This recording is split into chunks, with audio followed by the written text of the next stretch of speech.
Can we just... This is a review of Monsters, episode 7 of season 2 of Star Trek Picard. If you haven't seen the episode yet, take heed. Spoilers may be ahead. I had hopes for this episode. I haven't thought much of this season so far, but I thought maybe this episode had a shot. It seemed like we were going to get another one of those journey through a character's mind episodes with Not Laris and Picard taking a tour of his suddenly tormented psyche. It took some clumsy maneuvering of characters to get us to this point, but I figured, well, it'll be a relatively standalone episode. It'll give Patrick Stewart a chance to take center stage. It probably won't be great or anything, but it'll at least be an improvement over last week. And I suppose it is an improvement over last week in the sense that it's not that bad, but Jesus, what does it say about how bad this season of the show has been that this isn't the worst episode? We do spend a lot of time in Picard's mind, and this show being this show, these scenes have a few interesting ideas with some potential, but wind up squandering that potential by making things way too complicated. We begin with Picard aboard a starship talking to a therapist in his mind, as in reality he's still in a coma at Dr. Ramirez's clinic. The therapist gets frustrated by Picard's refusal to open up, so instead he invites Picard to tell him a story.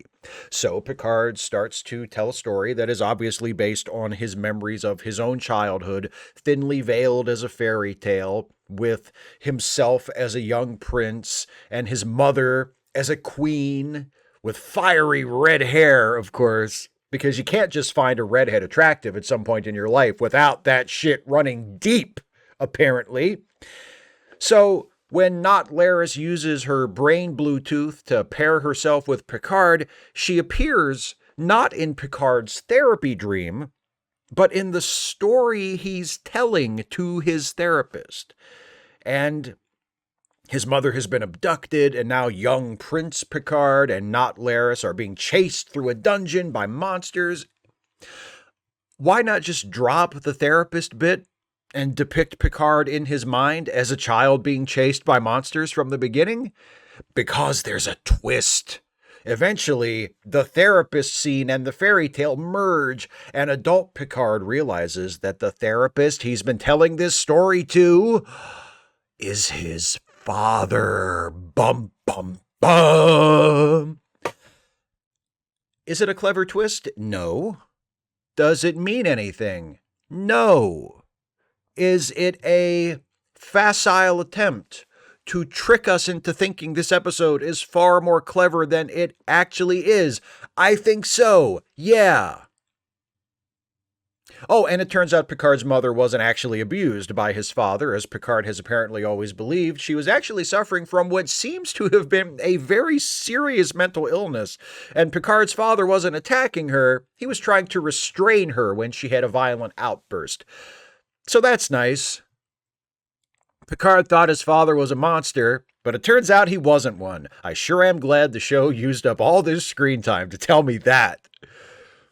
Anyway, Picard wakes up right as Not Laris realizes there's more to the story, another door to go through. But we don't get to see that yet, because why actually resolve something when you can drag it out for another few episodes? Look, teasing the audience is part of serialized storytelling. Leaving a thread dangling so you can pick it up later is not necessarily bad writing. If there's a reason to leave it dangling now, and if it's part of a compelling story that we, the audience, want to see the resolution to. But this... what's behind the door in Picard's mind? Do we really need to drag this out? Do we really need to save this for the last episode? Is it really going to be that good? In a previous review, I said there's a difference between ending with a cliffhanger and just stopping in the middle. Likewise, there's a difference between teasing the audience and annoying them. This season, the writers of Picard are teasing the audience like one of those assholes at the checkout in the grocery store who is about to hand over the money to the cashier, but then pulls it back at the last moment like, ah? And he thinks he's hilarious. While the cashier is just like, give me the fucking money, dude. That's me with this season of Picard. Just give me the fucking money, dude. I said we spend a lot of time in Picard's mind for this episode, but we also spend some time with the other characters as they do things that are pointless and make no sense. And this season's poster boy for doing things that are pointless and make no sense is Captain Rios. So, last episode, we saw that Rios has apparently not been affected at all by his experience as an ICE detainee. He was arrested, denied due process, taken to a concentration camp, witnessed other detainees being brutalized by casually cruel guards, was only able to escape thanks to the intervention of his friends, and it's like it never happened. He's fine.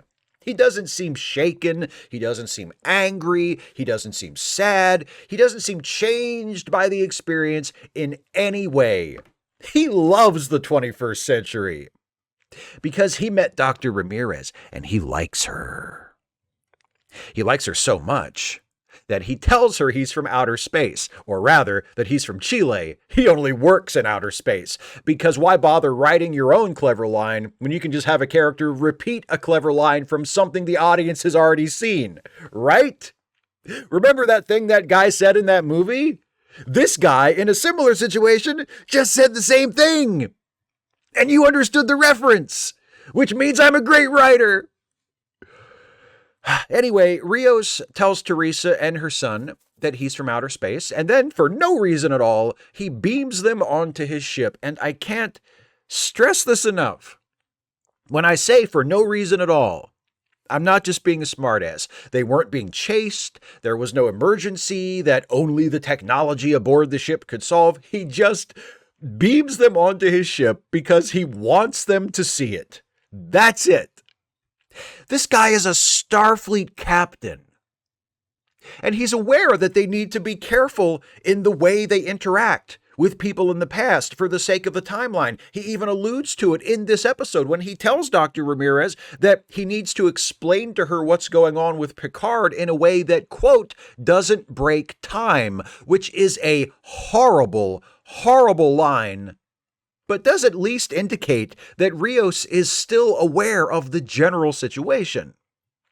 And yet, there they are, beaming onto the ship. They don't actually do anything, because that's yet another meaningless plot that will be dragged out across multiple episodes. Will Teresa's annoying as shit kid actually succeed in touching everything on the ship? Find out next time. Or maybe the time after that. We're not really sure.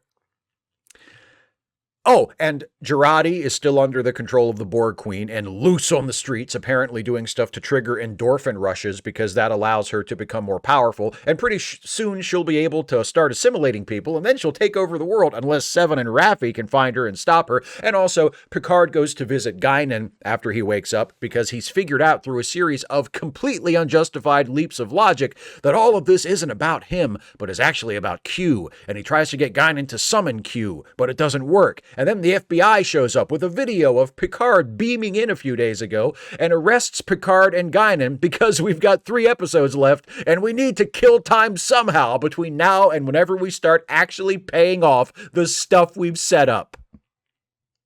Hey, maybe Seven and Raffi can get arrested too. They're the only ones who haven't been, right? I'd hate for them to be left out. What is this show? What is it about? What is it trying to say? Why am I supposed to care about any of this? Who is this for? Is it for people who enjoy watching obviously talented actors recite bad lines it sounds like they've barely rehearsed? Is it for people who like characters who behave in ways that make no sense and lack concrete, comprehensible motivation? Is it for people who enjoy watching a story which, it now seems obvious, could have been told quite comfortably in 2 hours? stretched out to 10? Because I'm definitely not one of those people. But unfortunately, that's the show I've been watching. Those are my thoughts on this episode. Please share your thoughts with me in the comments. If you want to support my channel, you can become a patron at patreon.com/Steve Shives, or become a channel member by clicking the join button, or make a one-time gift via PayPal or Venmo. Links to all of those are in the description. Thanks so much for watching, and I'll see you next week for a review of episode 8.